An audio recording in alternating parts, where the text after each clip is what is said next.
Caps का क्या अर्थ होता है ये आज की इस वीडियो में सीख लेते हैं। कैप्स का कई तरीके से इस्तेमाल किया जा सकता है।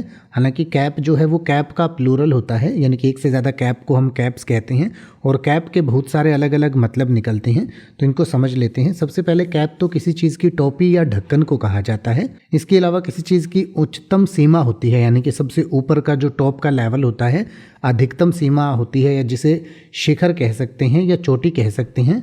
इसके अलावा कोई शिखर होती है, चोटी होती है, तो उसे भी कैप कह सकते हैं।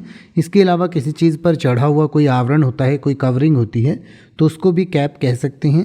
इसके अलावा कैपिटल को भी शॉर्ट में कई बार कैप या कैप्स कहा जाता है। तो जो मुद्रण में बड़े अक्षरों का प्रयोग करने के लिए निर्देश होता है तो उसको भी कैप या कैप्स कहा जाता है।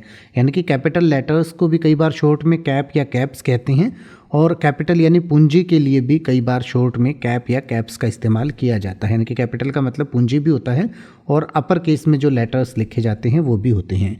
जैसे कि अगर आप ये कहना चाहें कि जैसे जैसे जलवायु गर्म होगी, बर्फ़ की चोटियाँ पिघलेगी, तो आप कहेंगे as the climate warms the ice caps will melt.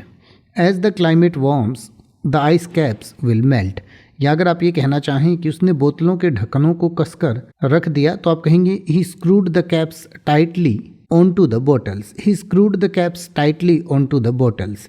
या अगर आप ये कहना चाहें कि नगर पुलिस गहरे नीले रंग की वर्दी और सपाट टोपी पहनती है, तो आप कहेंगे the town police wears dark blue uniforms and flat caps.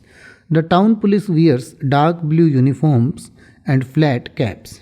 अब आप ऐसे ही किसी भी वर्ड का मतलब हिंदी और इंग्लिश में YouTube पर सर्च कर सकते हैं। आपको मेरी वीडियो मिल जाएगी जिसमें आप बिना किसी फालतू बकवास के सीधा उस वर्ड का मतलब समझ पाएंगे। तो ऐसी ही वीडियोस को देखते रहने के लिए चैनल को सब्सक्राइब करें और बेल आइकन को प्रेस करें।